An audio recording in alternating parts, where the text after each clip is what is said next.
For the personal name, see Statius. For other uses, see Statius. Publius Papinius Statius was a Roman poet of the 1st century AD. His surviving Latin poetry includes an epic in 12 books, the Thebaid, a collection of occasional poetry, the Silva, and an unfinished epic, the Attribution. He is also known for his appearance as a guide in the Purgatory section of Dante's epic poem The Divine Comedy. Life. Family background. Information about Statius' life is almost entirely drawn from his Silva and are mentioned by the satirist Juvenal. He was born to a family of Graeco-Campanian origin. His Roman cognomen suggests that at some time an ancestor of his was freed and adopted the name of his former master, although neither Statius nor his father were slaves. The poet's father was a native of Emilia but later moved to Naples and spent time in Rome where he taught with marked success. From boyhood to adulthood, Statius' father proved himself a champion in the poetic contests at Naples in the Augustalia and in the Nemean, Pythian, and Isthmian Games, which served as important events to display poetic skill during the early empire. Statius declares in his lament for his father that his father was in his time equal to any literary task, whether in prose or verse. He mentioned Mevania, and may have spent time there, or been impressed by the confrontation of Vitellius and Vespasian in 69. Statius' father was a Roman equess but may have lost his status because of money troubles. At Naples, he was a teacher of Greek and Roman literature who attracted many pupils who were destined for religious offices in Rome. He died in 79 AD. Birth and career. Less is known of the events of Statius' life. He was born c. 45 AD. From his boyhood he was victorious in poetic contests many times at his native Naples and 3 times at the Alban festival, where he received the Golden Crown from the hand of the Emperor Domitian who had instituted the contest. For the Alban festival, Statius composed a poem on the German and Dacian campaigns of Domitian which Juvenal lampoons in his 7th satire. Statius is thought to have moved to Rome c. 90 after his father's death, where he published his acclaimed epic poem The Thebaid c. 92.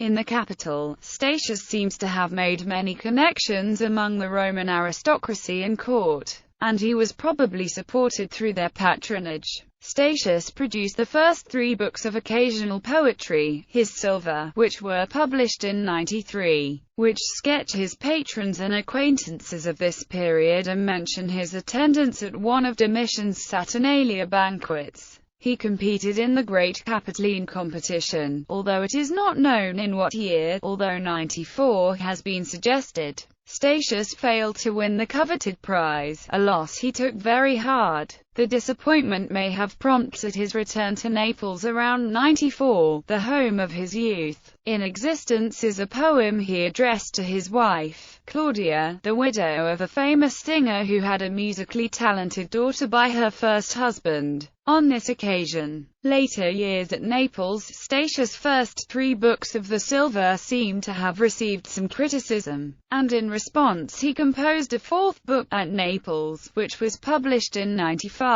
During this period at Naples, Statius maintained his relations with the court and his patrons, earning himself another invitation to a palace banquet. He seems to have taken an interest in the marriage and career of his stepdaughter, and he also took a young slave boy under his wing, as he was childless, who died c. 95. In that same year Statius embarked on a new epic, the Attribution, giving popular recitations of his work only to complete a book and a half before dying in 95, leaving the poem unfinished. His 5th book of Silva were published after his death c. 96. Works. As a poet, Statius was versatile in his abilities and contrived to represent his work as Otium. Taught by his educated father, Statius was familiar with the breadth of classical literature and displayed his learning in his poetry, which is densely elusive and has been described as elaborate and mannerist. He was able to compose in hexameter, hendecasyllable, alcaic and Sapphic meters. to produce deeply researched and highly refined epic and polished impromptu pieces, and to treat a variety of themes with the dazzling rhetorical and poetic skill that inspired the support of his patrons in the emperor.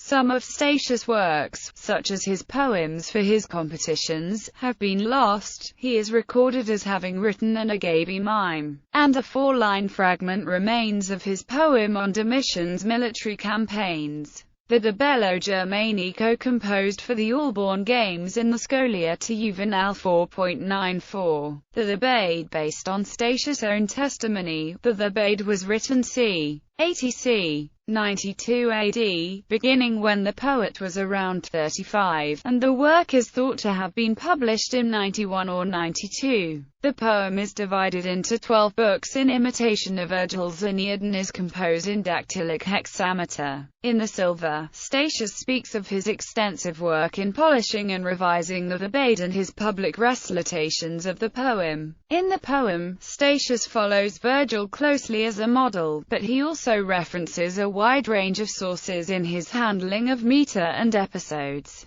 The poem's theme is the myth of the Seven against Thebes, the story of the battle between the sons of Oedipus for the throne of Thebes. The poem opens with the disgraced Oedipus' a curse on his two sons, Eteocles and Polynices, who have decided to hold the throne of Thebes in alternate years, one ruling, the other in exile. Jupiter plans a war between Thebes and Argos, although Juno begs him not to incite it. Polynices in exile fights with Tydeus, another exile at Adrastus' palace. The two are entertained and marry Adrastus' daughters. In Book 2, Tydeus goes to Eteocles to ask him to lay down the throne and yield power, but he refuses and tries to kill Tydeus with an ambush. Tydeus slaughters the Thebans and escapes to Argos, causing Adrastus and Polynices to declare war on Thebes. In the fourth book, the Argive forces gather, commanded by the 7 champions Adrastus, Polynices, Amphiaraus, Caponius, Parthenopaeus, Hippomedon, and Tydeus, and march to Thebes, but at Nemi, Bacchus causes a drought.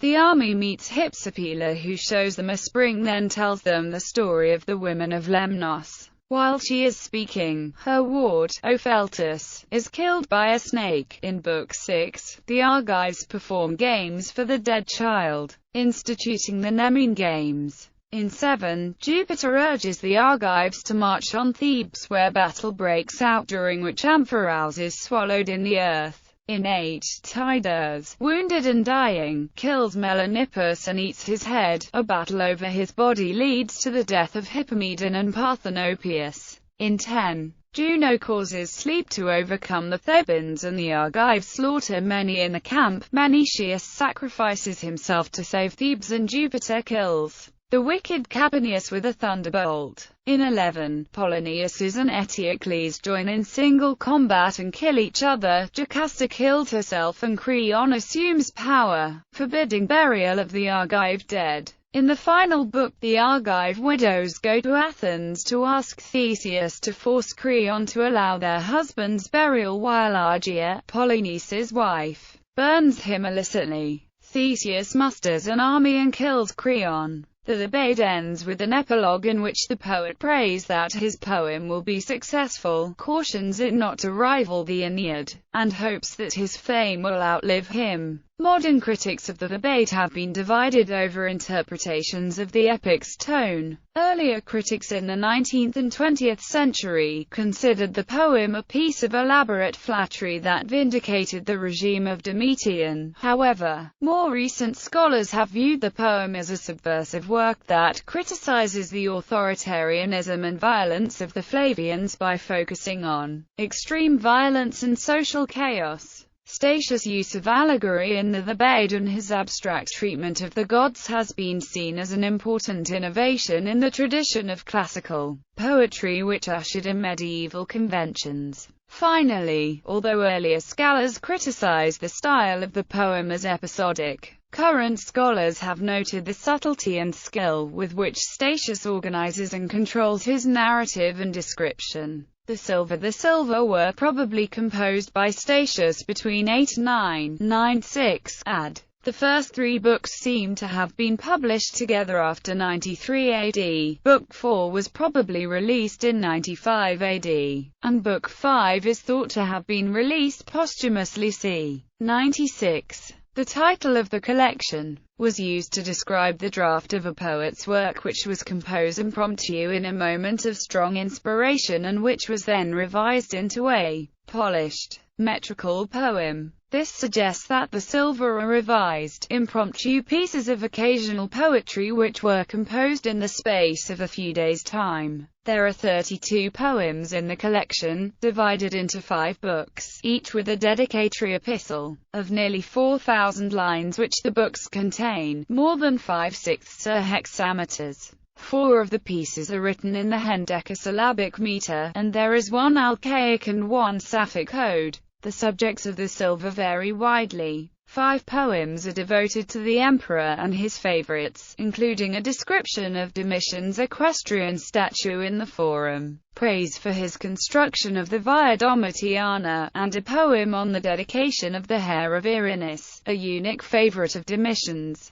to a shrine of Aesculapius. 6 are lamentations for deaths or consolations to survivors, including the highly personal poems on the death of Statius' father and his foster son. The poems on loss are particularly notable in the collection and range from consolations on the death of wives to pieces on the death of a favorite parrot and a lion in the arena. Another group of the silver give picturesque descriptions of the villas, gardens, and artworks of the poet's friends. In these we have a more vivid representation than elsewhere of the surroundings. Roman aristocrats of the empire lived in the country. Important examples include a piece on Polius, a temple to Hercules, the etiology of the tree at Attadia Sevilla, an antique statue of Lysippus, a Heracles, and a description of Polius a villa at Surrentum. The rest of the silver consist of congratulatory addresses to friends, and poems for special occasions such as the wedding poem for Stella and Vilentia, the poem commemorating the poet Lucan's birthday, and a joking piece to Plotius Griffiths on a Saturnalia gift. As with the Thebaid, Statius' relationship to Domitian and his court caused him to fall out of favor with critics and readers, but in recent times,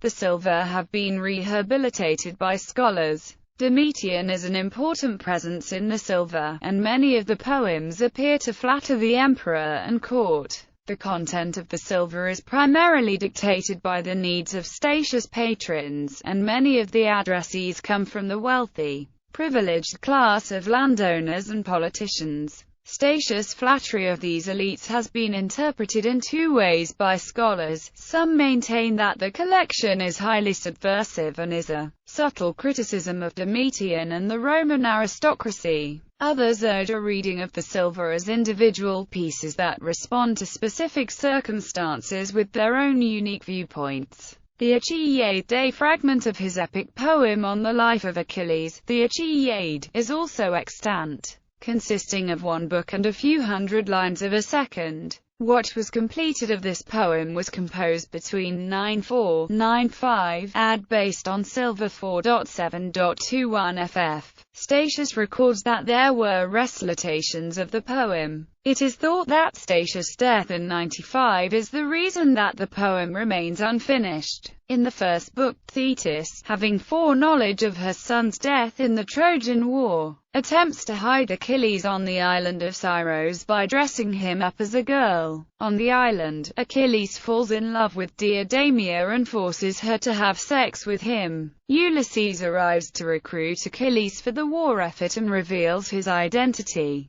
In the second book, Ulysses and Achilles depart, and Achilles gives an account of his early life in tutelage by the centaur Chiron. The poem breaks off at the end of his speech. In general, scholars have remarks on the markedly different tone of the Achaiade in comparison with the Thebaid, equating it more to the style of Ovid than Virgil. Statius' influence and literary afterlife. Statius' poetry was very popular in his lifetime, although he was not without his critics who apparently had problems with his extempore style. Juvenal is thought to extensively lampoon Statius' type of court poetry in his fourth satire on the turbot of Domitian, but he also mentions the immense popularity of Statius' recitations in Satire 7.82 ff. In late antiquity, the Thebaid, which was by then a classic, received a commentary by Lactantius Placidus. Throughout the Middle Ages, the Thebaid remained a popular text, inspiring a 12th-century French romance and works by Boccaccio and Chaucer. Statius' development of allegory helped establish the importance of that technique in medieval poetry. In the Renaissance, the Silva, thanks to Poliziano, helped inspire an entire genre of collections of miscellaneous occasional poetry called Silva, which remained popular throughout the period, inspiring works by Hugo Grotius and John Dryden. Dante mentions Statius in De Vulgari Eloquentia along with Ovid, Virgil, and Lucan as one of the four regulator poetae. In Divina Commedia, Dante and Virgil are caught up with Statius as they leave the fifth terrace and enter the sixth. Statius' redemption is heard in Canto XX and he joins Dante and Virgil in Canto 21. He then ascends Mount Purgatory with them and stays with Dante in the earthly paradise at the mountain's summit, after Virgil has returned to Limbo. He is last mentioned in Canto 33, making him one of the longest recurring characters in the comedy, fourth to Dante, Virgil and Beatrice. He is not mentioned in Paradise, though he presumably ascends like Dante. Dante appears to claim that Statius was a secret convert to Christianity as a result of his reading of Virgil, although his conversion is not attested in any historical source. A 2012 study dedicated to Dante's writing of Statius's relation to Christianity has shown the significance of the fact that Dante does not state that Statius ever converted to Christianity, but that his Neapolitan predecessor let himself be baptized by Christians.